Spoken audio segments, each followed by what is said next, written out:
नमो भगवते वासुदेवाय। आप सभी का मेरे चैनल पर हार्दिक अभिनंदन है। आज हम बृहस्पतिवार व्रत की कथा का श्रवण करेंगे।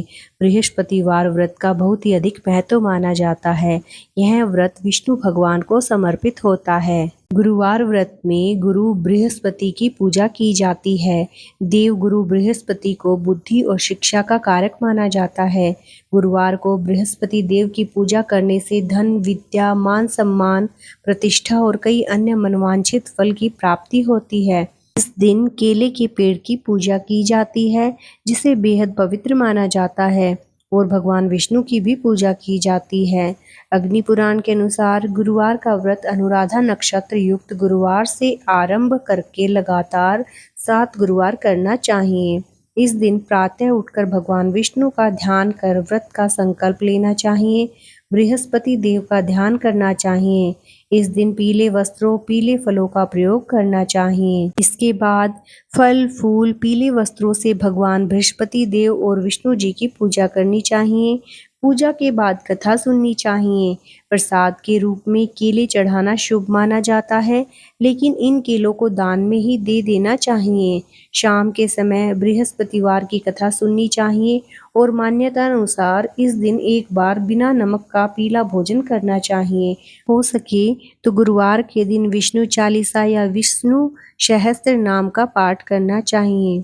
इन पाठों को करने से भगवान विष्णु प्रसन्न होते हैं और जीवन में सुख समृद्धि आती है। आइए श्रवण करते हैं इस पावन व्रत कथा का। किसी गांव में एक साहूकार रहता था, जिसके घर में अन्न, वस्त्र और धन किसी की कोई कमी नहीं थी। परंतु उसकी स्त्री बहुत ही कृपण थी।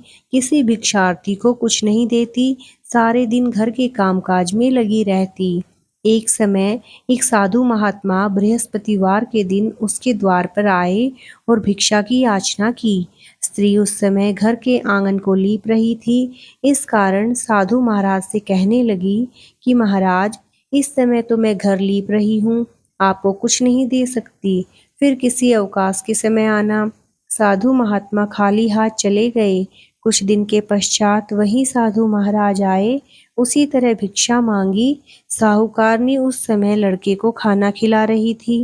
कहने लगी, महाराज, मैं क्या करूं, अवकाश नहीं है, इसीलिए आपको भिक्षा नहीं दे सकती, फिर किसी अवकाश के समय आना।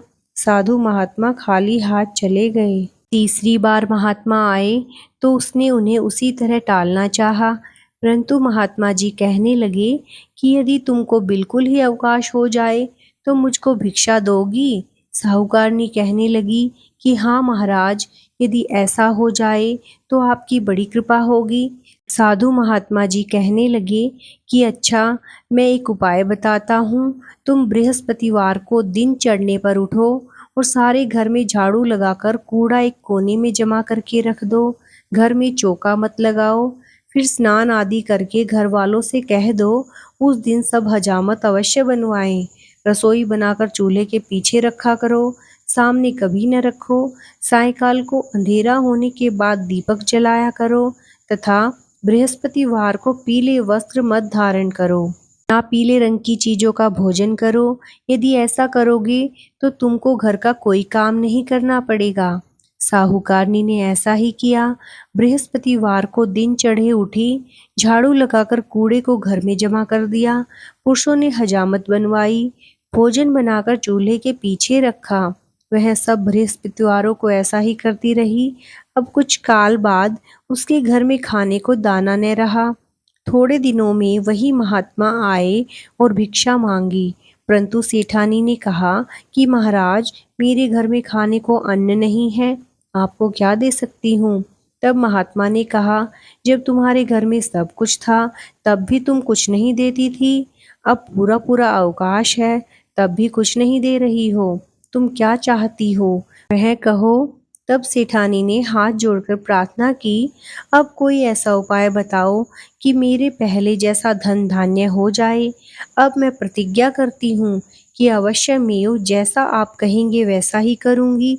तब महात्मा जी ने कहा, बृहस्पतिवार को प्रातःकाल उठकर स्नान आदि से निवृत्त हो, घर को गऊ के गोबर से लीपो तथा घर के पुरुष हजामत न बनवाएं।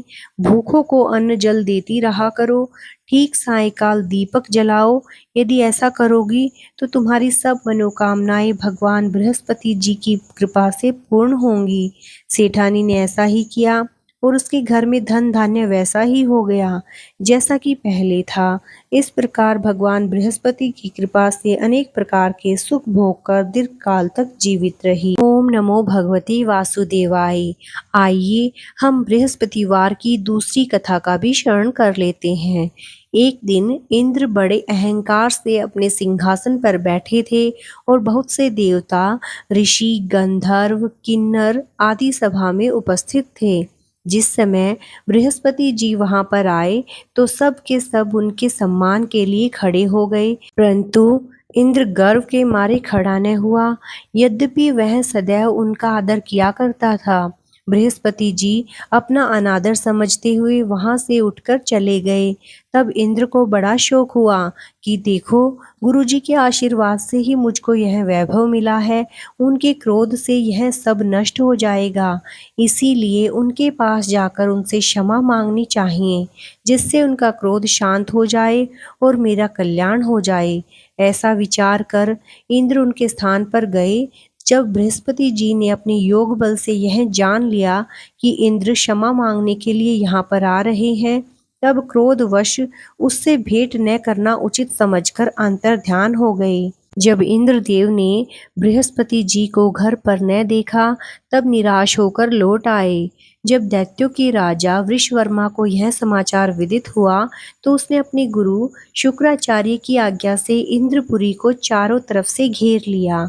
गुरु की कृपा न होने के कारण देवता हारने व मार खाने लगे।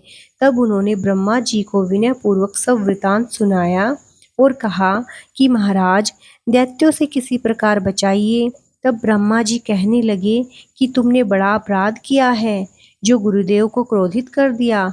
अब तुम्हारा कल्याण इसी में हो सकता है कि त्वष्टा ब्राह्मण का पुत्र विश्वरूपा बड़ा तपस्वी और ज्ञानी है, उसे अपना पुरोहित बनाओ तो तुम्हारा कल्याण हो सकता है। यह वचन सुनते ही इंद्र त्वष्टा के पास गए और बड़े विनीत भाव से त्वष्टा से कहने लगे कि आप हमारे पुरोहित बनिए, जिससे हमारा कल्याण हो। तब त्वष्टा ने उत्तर दिया कि पुरोहित बनने से तपोबल घट जाता है, परंतु तुम इतनी विनती करते हो तो मेरे पुत्र विश्वरूपा को लेकर जाओ, वह तुम्हारा पुरोहित बनकर तुम्हारी रक्षा करेगा। विश्वरूपा ने पिता की आज्ञा से पुरोहित बनकर ऐसा यत्न किया कि हरि इच्छा से इंद्र वृषवर्मा को युद्ध में जीतकर अपने इंद्रासन पर स्थित हुआ। विश्वरूपा के 3 मुख थे। एक मुख से वह सोमपल्ली लता का रस निकालकर पीते थे, दूसरे मुख से वह मदिरा पीते और तीसरे मुख से अन्नादि भोजन करते। इंद्र ने कुछ दिनों उपरांत कहा कि मैं आपकी कृपा से यज्ञ करना चाहता हूँ। जब विश्वरूपा की आज्ञानुसार यज्ञ प्रारंभ हो गया, तब एक दैत्य ने विश्वरूपा से कहा कि तुम्हारी माता दैत्य की कन्या है, इस कारण हमारे कल्याण के निमित्त एक आहुति दैत्यों के नाम पर भी दे दिया करो तो अति उत्तम बात है। विश्वरूपा उस दैत्य का कहा मानकर आहुति देते समय दैत्य नाम भी धीरे से लेने लगा। इस कारण यज्ञ करने से देवताओं का तेज नहीं बढ़ा। इंद्र ने यह वृतांत जानते ही क्रोधित होकर विश्वरूपा के 3 सर काट डाले। मद्यपान करने वाले से भंवरा, सोमपल्ली पीने वाले से कबूतर और अन्न खाने वाले मुख से तीतर बन गया। विश्वरूपा के मरते ही इंद्र का स्वरूप ब्रह्म हत्या के प्रभाव से बदल गया। देवताओं के 1 वर्ष पश्चाताप करने पर भी ब्रह्म हत्या का पाप न छूटा, तो सब देवताओं के प्रार्थना करने पर ब्रह्मा जी बृहस्पति जी के सहित वहां आए। उस ब्रह्म हत्या के 4 भाग किए, उनमें से 1 भाग पृथ्वी को दिया। इसी कारण कहीं कहीं धरती ऊंची नीची और बीज बोने के लायक भी नहीं होती। साथ ही ब्रह्मा जी ने यह वरदान दिया, जहाँ पृथ्वी पर गड्ढा होगा, कुछ समय पाकर स्वयं भर जाएगा। दूसरे वृक्षों को वरदान दिया, जिससे उनमें से गोंद बनकर बहता रहता है। इस कारण गूगल के अतिरिक्त सब गोंद अशुद्ध समझे जाते हैं। वृक्षों को यह वरदान दिया कि ऊपर से सूख जाने पर जड़ फिर से फूट जाती है। तीसरा भाग स्त्रियों को दिया। इस कारण स्त्रियां हर महीने रजस्वला होकर पहले दिन चांडालनी, दूसरे दिन ब्रह्मघातिनी, तीसरे दिन धोबिन के समान रहकर चौथे दिन शुद्ध होती है और संतान प्राप्ति का उनको वरदान दिया।